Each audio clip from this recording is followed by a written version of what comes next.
tackle boxers, gangsters, drug dealers. I mean, you wouldn't want to stay around theirs, would you? Well, guess what? I got an invite. I'm moving in with some of the country's most dangerous men, so we can find out how they sleep at night. And judging by this mob, there's gonna be tears before bedtime.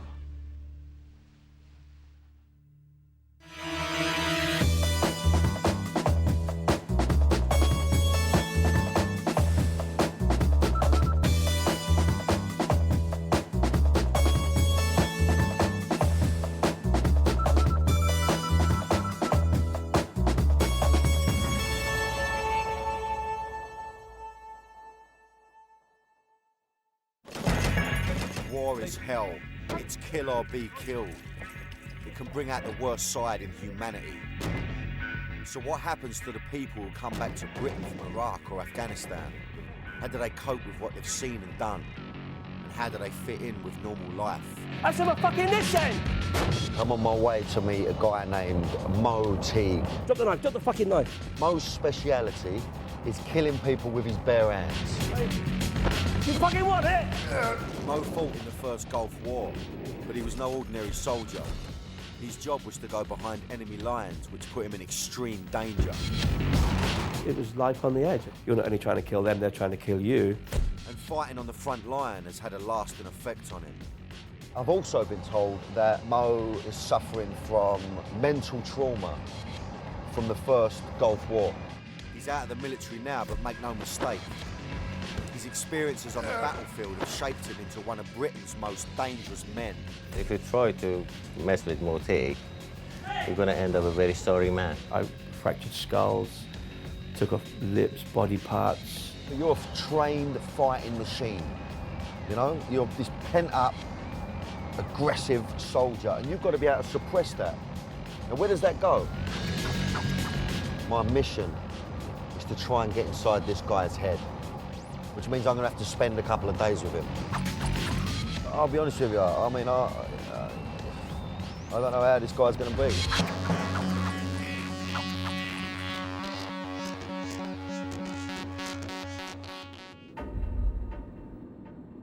Okay, usually the first meet is under a tunnel or some sort of back street somewhere out of the way, you know, but for the first time I'm meeting Mo at his house, straight in his gaff, knocking on the door.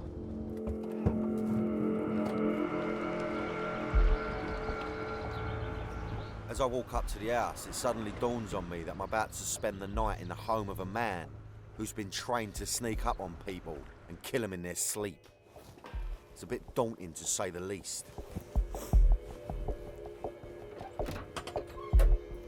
Hey, how are you? How are you, Mo? Nice to see you. You well? Yeah, very well. How are you? I'm very well, thank you. Coming in. Thanks for letting me come round your gaff. Well, pleasure. Coming in. Nice and tidy, Mo. Well, so far so good. Really? Ah, oh, look at this. Look. There's me thinking you was going to be in some sort of bed sit, all on your own. Well, there have been times. Beautiful gaff. It's lovely, isn't it? I love the idea of a rocking chair just sitting there. It's beautiful in here. I love it. I've got to admit, I'm surprised to see Mo living in such a nice and homely place. This home is about as far away from the horrors of war as you can get. So let's have a little look around there, Mo. Yeah, is that all right, son? Yeah, sure. But then I noticed something on the shelf that doesn't look like your normal household ornament. Oh, fuck me. Yeah, I've never actually tested it to see as to whether it's... Don't wind me up. What do you mean? Well, I've never actually pulled the pin and found out. I mean, I know there's a fuse in there, so I've never actually... Should we let it off in the garden or something? Nah, you're all right. I feel it. Yeah, it's a heavy piece of kit, isn't it? I can't stress to you how heavy it is. It's like... That is just death. How many people could that iron out? Oh, a few. Yeah, a few. So you just have that sitting up there like that, just... It's an ornament. Up next to a apparently. picture of... what's this? What's going on up here? Oh, that's my youngest techno. Yeah, a bit of a contrast there. A bit of a mad area to put it in, I would have thought, you know? Yeah. Mo keeps a live grenade on his mantelpiece right next to a picture of his daughter's first Holy Communion. Is that what this man's all about? Fighting and family? His photo albums reveal that the Gulf War was a major event in his life. So we came across a position, there's bunkers like this. Right. You can tell a lot by the standard of the troops that are in there, if they've left all their kit lying around, if they're shitting outside the bunkers. So if they're shitting outside the bunkers and Means they've got things like poor that. discipline. Right, which means they're not going to be a top-notch Yeah, soldier. exactly. In 1990, the first Gulf War broke out when Iraqi forces invaded Kuwait in an act of military aggression from Saddam Hussein. The United Nations sent a coalition force consisting of mainly British and American troops to drive the Iraqi army out of Kuwait. Mo's role in the war was an intelligence operator, which meant he had to take photos of enemy activity. These missions involved going behind enemy lines, where he was constantly in the line of fire. But Mo didn't just bring back photos of the enemy, he also managed to pick up a few souvenirs. They're artillery spotters, binoculars. So they use that grid to work out ranges and deflections and things like that. Wow, it's really clear, isn't it? Yeah, they're really nice binoculars. It's a quality pair of these, Yeah, isn't they're really nice. But I took them off the guy I killed. This guy that you killed? I killed him, yeah. Somehow it doesn't feel right to be having a cosy little chat with Mo about something that he looted from a man he killed in battle. But Mo doesn't seem bothered, so I ask him how he deals with the reality of killing. What's the feeling? What is that feeling? I mean, is it just like blank, or is it I have actually taken a man's life? I felt pity for the guy. I mean, How did you iron him out? What, did you shot him? I shot him twice. In the head, in the nut? What was it? Through the chest. Oh, through the chest. Okay. Yeah, through the chest. At very close range. Couldn't miss. The more I'm finding out about Mo, the more confused I feel about him. Just get out of it, really. He's calm and friendly, gentle even, and lives in a lovely, tranquil house. Yet he talks about killing people as though he was buying a pint of milk, and he keeps a live grenade on his shelf. I like Mo. My gut reaction is that he's a nice fella, but something in the back of my mind is telling me that I shouldn't get too comfortable around him, and I should be wary. Fucking this end! I'm hanging out with war veteran and deadly martial artist, Mo Teague.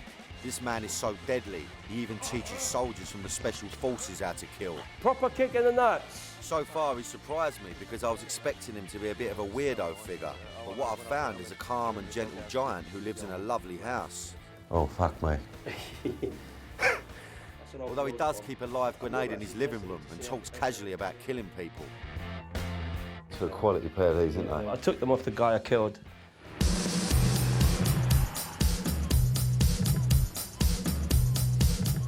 He lives on the south coast in Weymouth.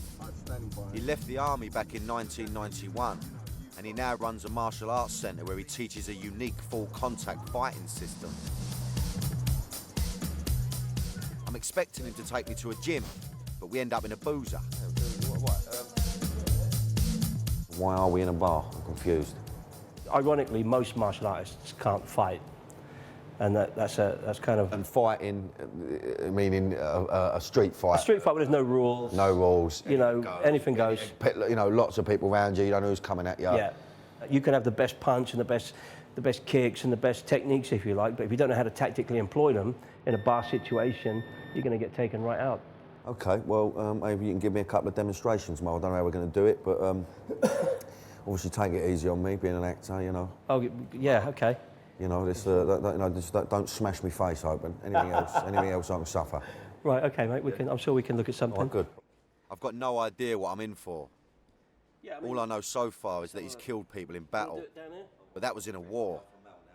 This is a bar, which is usually somewhere I feel quite relaxed in, but not today. So, okay, so you... So imagine it's all kicked off, you're having a go at me. So I'll come into you like that. Oh, fuck me. All right, okay, yeah. So I said, all right, yeah. Caught me right in the heart then. Yeah. No, that's a powerful tool, that, don't it? Your elbows are, yeah, that's... So what? So just do it slowly. You ain't got to hurt me, all right? Now, once I get in here, okay, I can reach in, boom, headbutt. Yep, gotcha. There's your eye rip your eye out. Okay, you relaxed? Well, a bit. So I've headbutt, I'll flick you in the eye, boom, catch you here like this. Fucking hell.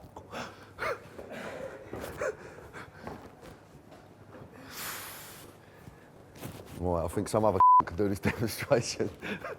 Oh, that was a shock to the system, that was. No, that rattled me head. I must admit I didn't expect that. This guy's using real violence on me. This isn't like a film where punches get pulled. I'm half tempted to walk out, but I don't want to lose face. No, okay, that's very simple. So I agreed to another demonstration, even though I don't feel 100% safe. Close your mouth, clench your teeth. Now, what are you going to do? I'm just going to give you a tap, just right, from good. here. I'm not going to pull my hand back or anything like that. Just relax. No, relax. Just relax. You knocked me spark out. For fuck's sake, Mo, slow down. Fucking hell. Right, well, that shook me. I didn't expect that at all. Yeah. Fucking sweating and everything now. Mo just punched me hard in the jaw and it really hurt. It feels like he's daring me to have a go at him. There's no more Mr. Nice Guy. He's switched to dangerous mode. What, any less strenuous ones you've got to show me, Mo, or? Well, there's no nice way to fight, is there? No, of course there ain't, absolutely fucking not. You've got to lay the marker down, so if I take somebody's eye out... So when you say about the eye thing, you actually put the thumb in the eye Put the thumb in the eye, just rake it fucking out, go. you can rake it out. Of course you can, yeah. Fucking right. I'll be the first to admit that I know next to nothing about martial arts, but Mo's techniques are a painful eye-opener. Now I know why we've come to a bar. After Mo was decommissioned from the military, he needed a job. What he knew best was inflicting brutal punishment. This violent streak made him the perfect candidate for a job working the doors in the toughest bars and clubs, where rucks would kick off on a daily basis. I'm going to hit him like that. What was that? And now I hit him on the head. Mo gets one of his martial arts students to play the victim, and I'm shown some of Mo's favourite methods of dealing with anyone who was foolish enough to get leery with him. We do the mouth rip. So if we're taking somebody out at the nightclub, we take them out like this. And people say it's brutal, but I say, look, he's happy because he's smiling. So, you know what I'm saying? See what happens. That's painful, isn't it? Oh, fuck that. Yeah? Look, he's opened his fucking nose up, look. Yeah. Come on, See, Mo. it's coming this way. Come on, straight down. I wouldn't give people a second chance. It was like, you know, one chance to drink up, and then it was bang. Once he's down here, I stamp on his ankle and break his ankle. Now he's got a broken ankle. He ain't going to do anything. He's probably screaming. He soon built up a reputation for extreme violence. He became infamous for his use of a particular tool for straightening out troublesome punters, a monkey wrench. This earned him the nickname, the Mechanic. My weapon of choice at the time was a wrench, like a monkey wrench, and I had no hesitation in hitting people with that. I fractured skulls, took off lips, body parts. It was pretty full on. Mo was only too happy to fight every Jack the Lad who wanted to gain a rep for themselves by taking him on.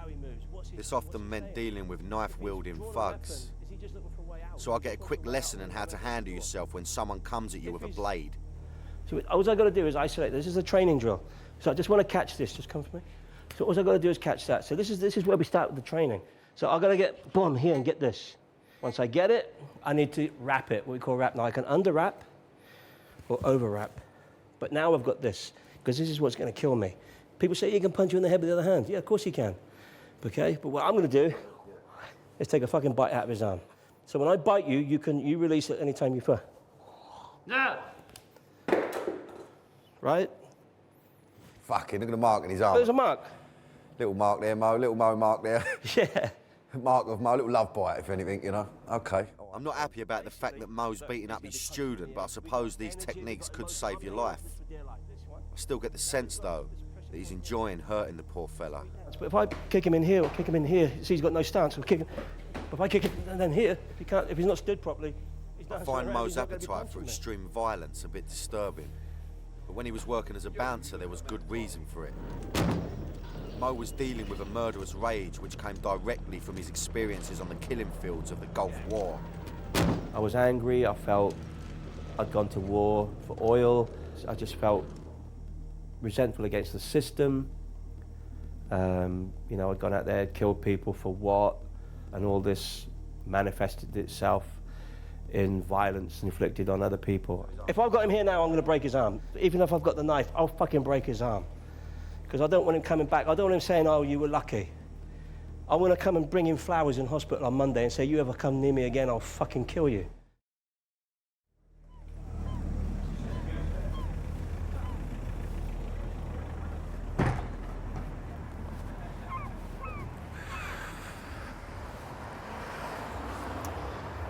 Fucking hell. Right. I mean, that is one powerful man. I mean, I can't see how anyone could go up against this guy after what I've just witnessed. It's absolutely freaked me out. And me being a Ponzi actor that I am, I can't believe he punched me on the jaw.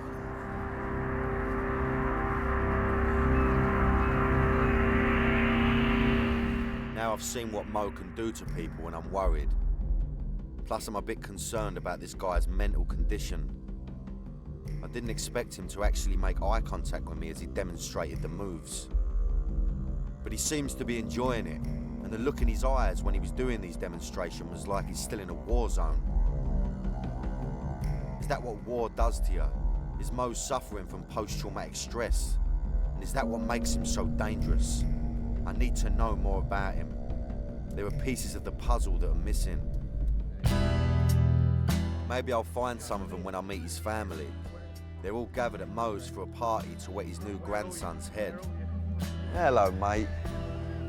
The first person I want to speak to is Mo's partner, Jackie. As his missus, she must know all there is to know about him.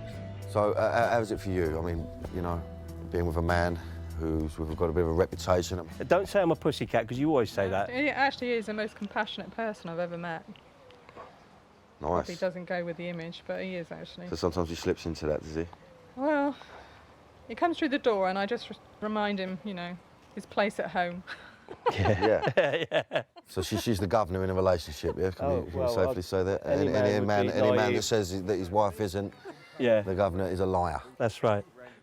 At least I find something we share, something we got in common. We're both under manners from the missus. My martial arts in... Watching Mo with his grandchildren, I can see for myself his other side, the compassionate man. The vicious beast I saw in action earlier has been replaced by a loving granddad. Love kids there, Mo, do you? Big thing for you? Obviously your grandkids, obviously, but it's a whole different ball game now with grandchildren. You know, you bring your own kids up, but with your grandchildren, hopefully you can put right the things that you feel you've got wrong. In this sort of environment, you feel you're most relaxed there when you've got your family around you. Yeah, definitely. But I'm not making a television series about doting grandparents. My job here is to try to understand the mentality of a dangerous man. Mo's 3 daughters are here, and I wonder how much they know about their father's murky past, and if they can shed any light on who he is. Danny, this is Kaylee, my middle. Hello, Kaylee. Pleasure to meet you, sweetheart. I asked Kaylee how much she knew about Mo's violent activities while she was growing up. It's weird because only when he told me that you was coming down to do a documentary about him did I kind of look into more of what he does, because it's the same, like your personal life is, like your family life is your life and that's your work life, isn't it? And like we didn't really understand, like I Googled you for the first time the other day and I was like, oh my God, yeah, after he told me, and I was like, whew. So most of it I don't really know because that's separate, isn't it? Like you're just our dad, yeah. Separate, isn't it? Yeah, definitely. So, okay, so you would say, okay, in general, you know, a good dad, really. Yeah, definitely. The fact that Mo's daughter has had to Google her dad to find out what he's actually done shows that he's keen to keep his violent side separate from his family life.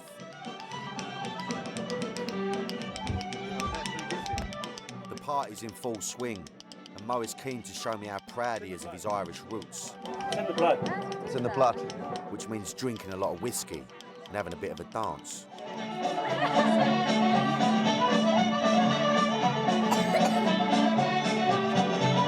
Do you wind me out? No, Mo, Mo. There's no way I'm going to get up and dance. I've got my image to think about. No, I want to, But then again, I've had a few whiskies. Right, okay, right. No, don't go ready. What am I meant to do now? Right, on the count of 7. Why don't I just step? 5, 6, up, round. What do you mean round? What do you mean round? Kick him up. Kick your bum like that. I'll kick my bum all day long. Boom, out, boom.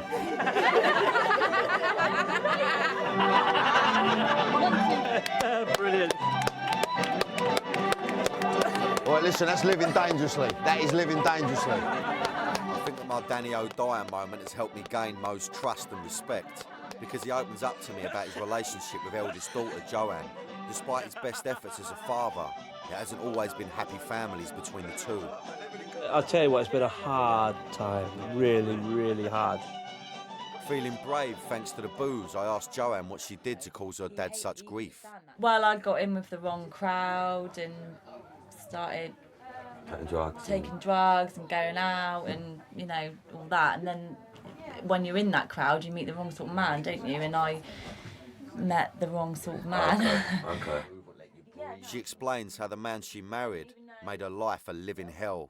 His violent and controlling ways verged on the psychotic. But surely he must have been scared of Mo. Not at all, and I think that as far as he was concerned, it was kind of like sticking two fingers up at my dad. I think the first time I met him, she had a black eye, and it was, you know, it was the same old. Oh, it was the same old rough play. We were mucking around, that sort of thing. So, you know, I'm expected then to react in type. In other words, you know, kind of go charging in there, fist flailing and everything else. But then you immediately lose your daughter. Exactly. So, you know, I see things in terms of a long game. You have to play the long game. Of course, of course. I mean, I'm not sure if I'm allowed to say. I mean.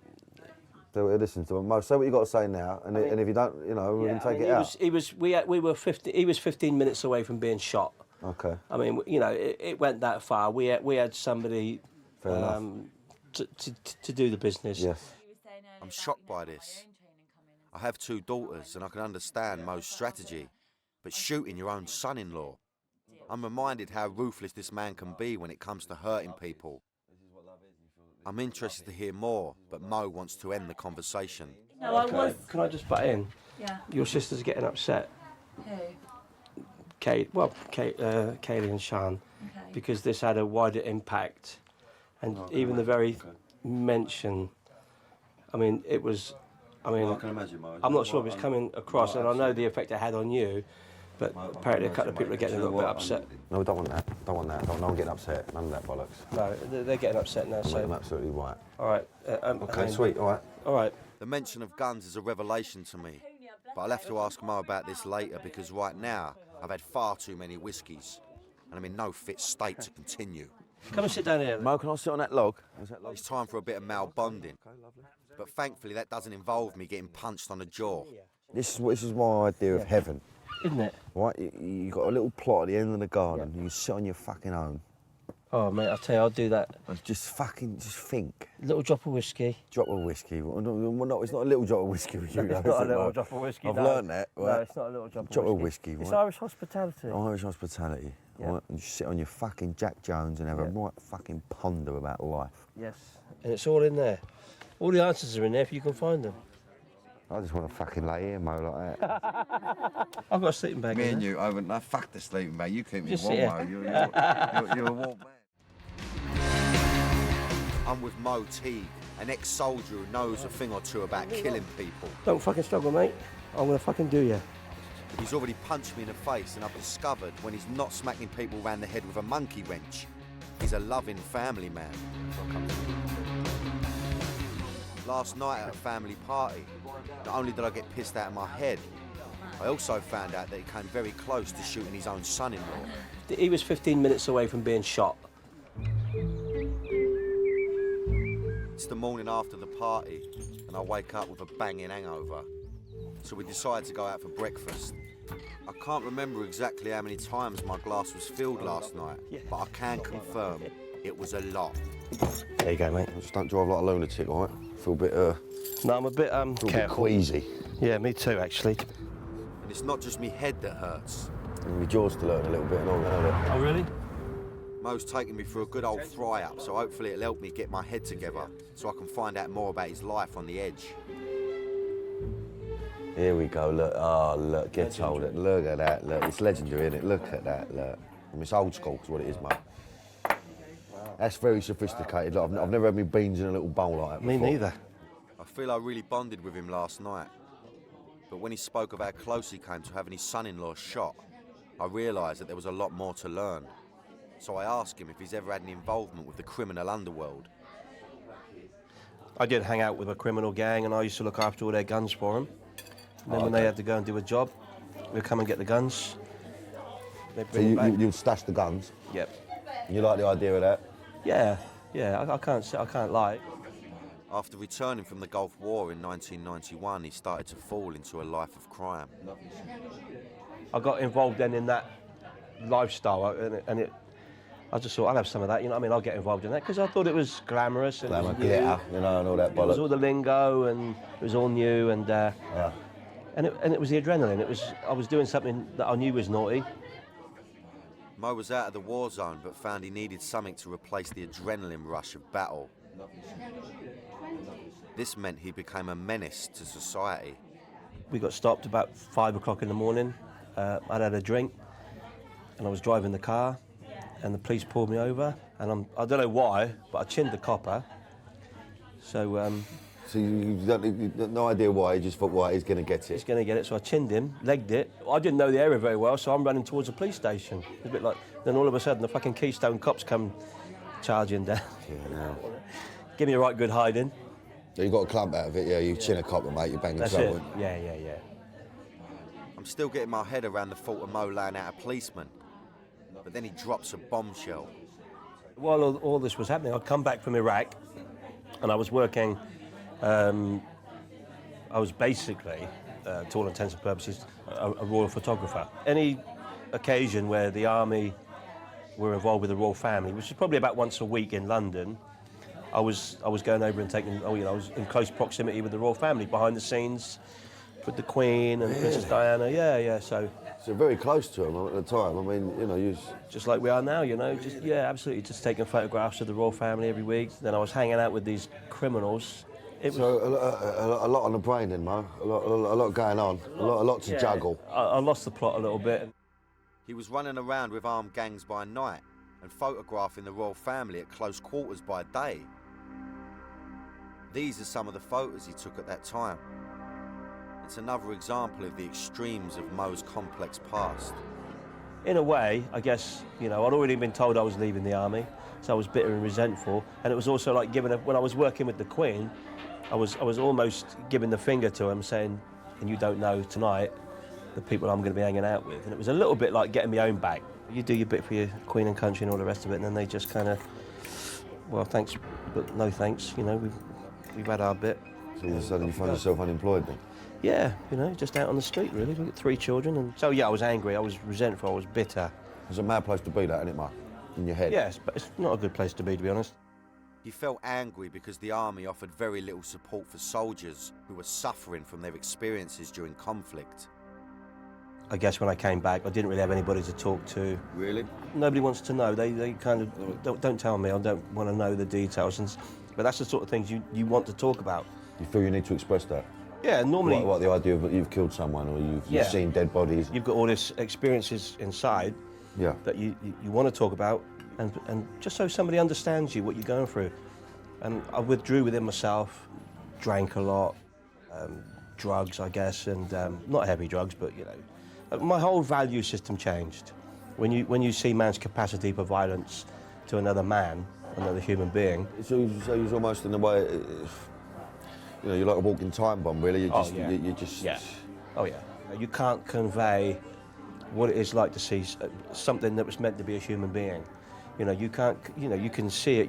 Everybody's seen pictures, but you can't. But the immediate effect of that, or when you've killed somebody, you know, you just can't convey the whole emotional thing. It's too abstract. Of course. Do you know what I'm saying?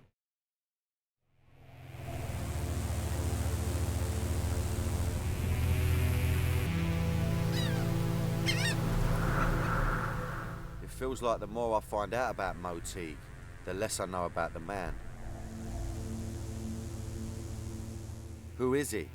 He's been a soldier who served for Queen and country, a ruthless doorman cracking skulls with a monkey wrench, a devoted father and a royal photographer by day, whilst moonlighting as an armed robber by night.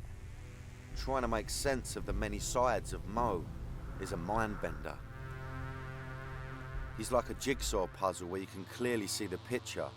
It's only when you separate the pieces that you wonder how they came together in the first place.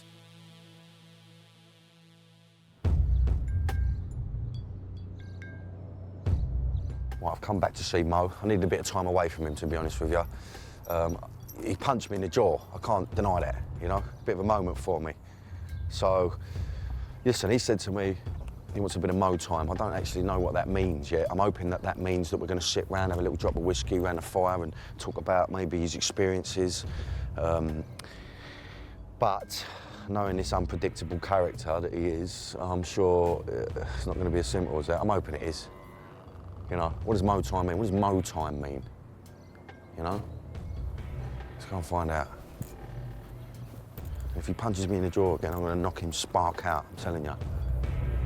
I'm joking, because I'm joking. Kill me.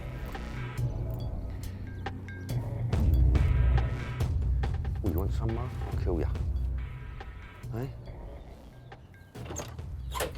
How you doing?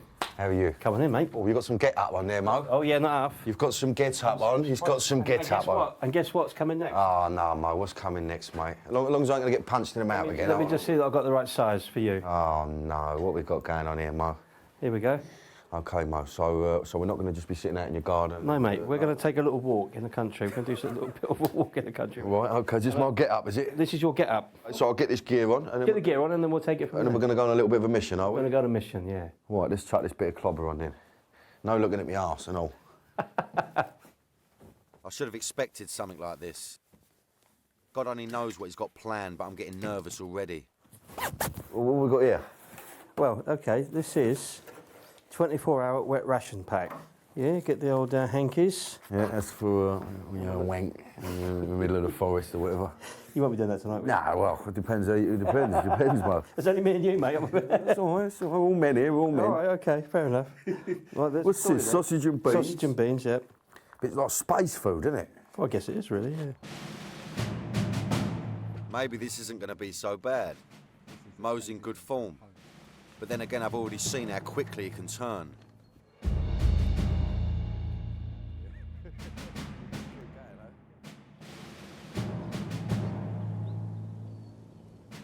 We arrive at the location, and Mo explains that this exercise is going to give me a taste of what it's like to go behind enemy lines to gather intelligence.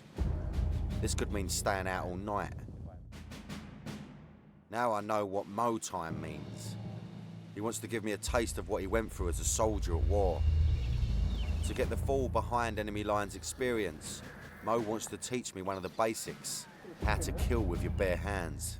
I want to show you how to take out a sentry, OK? We've got no weapons, no knife. You can pick up a rock, land it around the back of the head with that. A bit messy though, that, Mo, is it? A little bit messy. The victim is another one of Mo's martial arts students. If Mo doesn't actually kill the guy doing this demo, then I got a feeling I'll be seeing him later in the woods. You don't look directly at him. And we just come in like this. We're looking just in his back. We're not looking directly at him, OK? Any reason for that? Why? Well, because people can sense when they're being... You ever get that feeling, I'm being watched? Oh, right, yeah. Oh, okay. Whether you believe in that or not, but right, that's the way we okay. teach it, right? So you scrim that like this, OK? So you hold it, so it's going to go around. You're looking down, you're going to sneak up to him, OK, nice and quiet. And basically this goes over his head, this way, so it goes around under his chin. You twist it like this, and you snap him down this way. Once he's down like this, you put your knee on him like this, you chop him like this. Right on that neck. Yeah. OK, and he's a goner.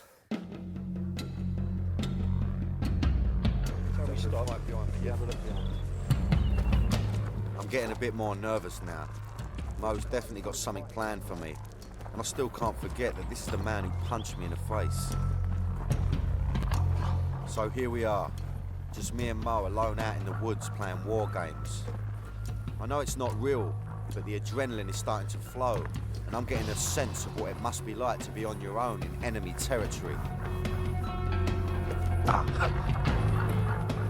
I've got this strange feeling in my gut that something could happen at any moment. It's quite an intense feeling, but one I'm sure Mo is used to. Just going to move down here, it's about 50 metres or so, and then we'll move in, and we're there.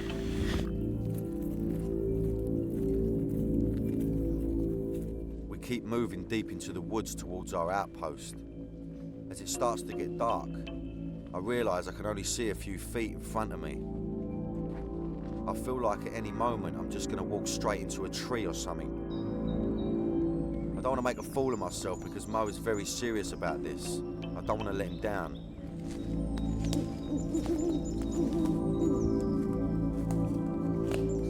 We eventually reach the outpost. This is where we'll sleep tonight. Not exactly 5-star.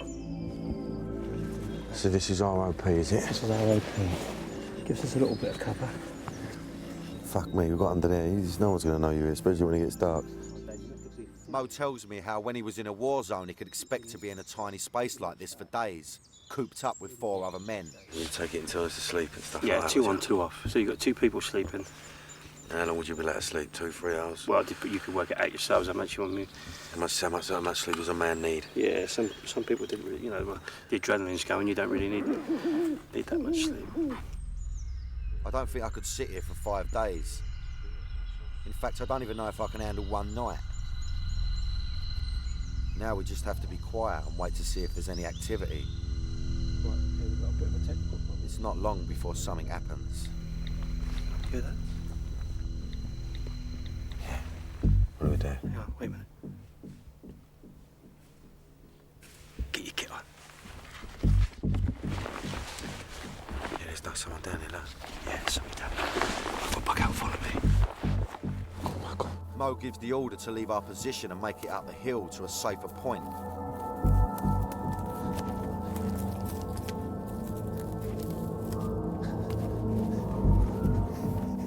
Running away from someone you can't see up a steep hill in the dark is not easy. It's exhausting. The only thing keeping me going is adrenaline.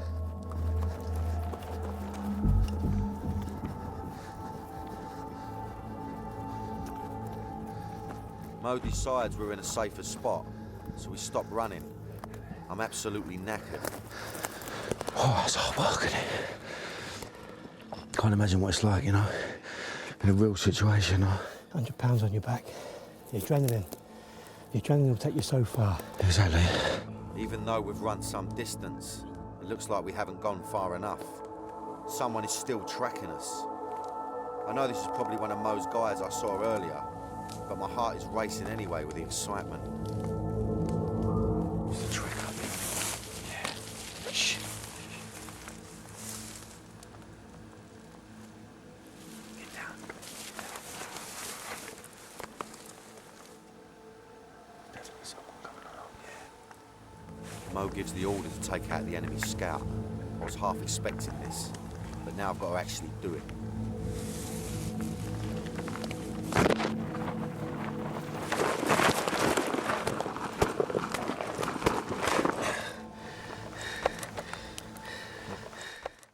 You bastard, fucking want this, do you? I'm with war veteran and deadly martial artist Mo Teague. I've learnt that Mo is a man that doesn't do things by half. I've already been punched in the face, and now I'm out in the middle of a forest having to do the same things he did as a soldier at war, when it was kill or be killed.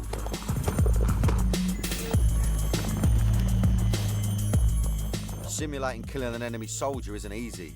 I'm exhausted. I need fuel. Time to sit down and eat our rations. One of these each, yeah. I thought we'd be making a fire so we could have some nice hot food, but Mo has other ideas. So you just eat it cold? Yes, mate. You up for that? Yeah, I've got no choice. Don't get me wrong, I like sausage and beans, but I can't say I've ever had them cold. Right, so Mo, I'm going to be honest with you. I mean, for me, all this, it's like, not punishment, really. For me, this is your idea of fun. Some people would say it was like self-punishment, if you like. Almost like a cleansing. Cleansing from what? Well, from the violence. People say to me, you know, the war's finished, or the fighting's finished, or the violence finished, but it's never finished in your head. You know what I'm saying? Now I understand why we're here. After Mo left the army, he still felt the need to put himself through similar situations he'd experienced in war. This meant going for long marches on his own in the woods with full kit. Mo's intention was to exercise his demons, but did it work? So, Mo, I mean, it's a tricky subject, really, but I mean, the idea of this post-traumatic stress disorder, you say it's something that you suffer from? Yeah, I guess. Yeah, I mean, it's even just, you know, kind of. It's an uncomfortable and awkward moment, so I try and lighten the mood. You want to have a sausage? That'll liven you up. Yeah. Yeah, sorry, you lost me there. That was silly. That was silly.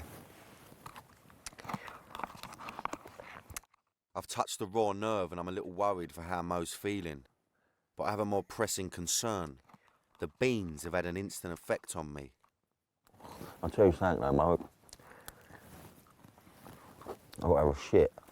Not out of fear. Don't start thinking this out of fear. No, it's necessity. I'm due a pony. You don't think As you say in East London, I'm due a pony. It's a bit embarrassing. I don't want to talk about it on this. Can't wait till the morning, can you?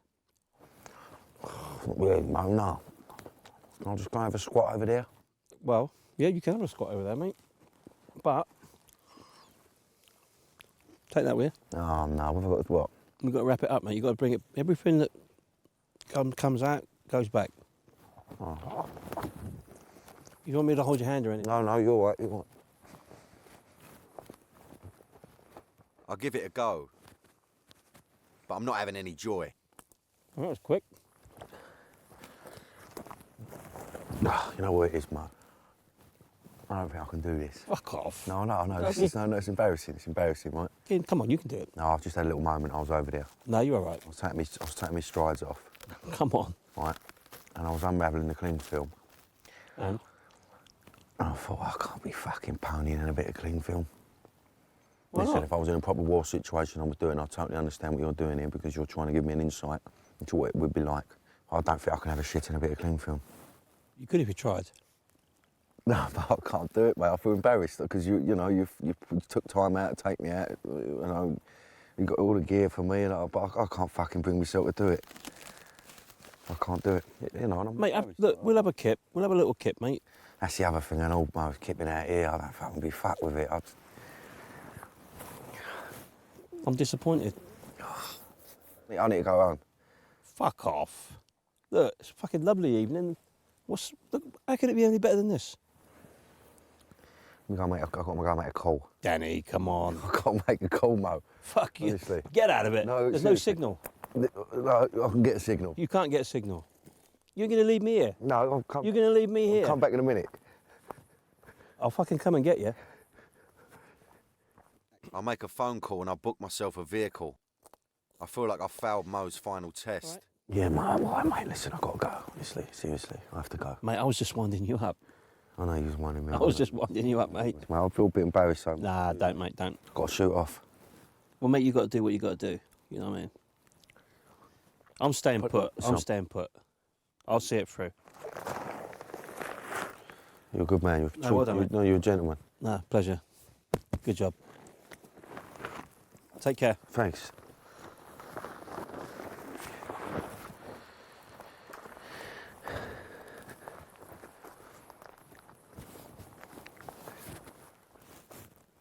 It's embarrassing, man. I just can't do it. I can't do it. I can't. Like, if you're in a real war situation, I can totally understand you ain't got a choice in the matter, but I could never, ever, ever understand what that man's been through.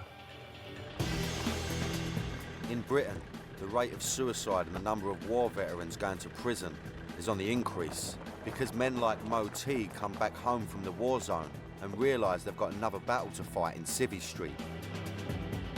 This time it's a battle to keep their sanity. I think that Mo is winning his personal war. Through his martial arts, he's found a way of channeling his violence into a controlled discipline. Mo Teague is a lovely fella, and I warm to him and his family. It feels like I've made a new friend. I think he's mostly happy with his life, but a part of Mo will always remain just like the live grenade he keeps in his living room. A dangerous weapon that you won't want to be too close to if it goes off.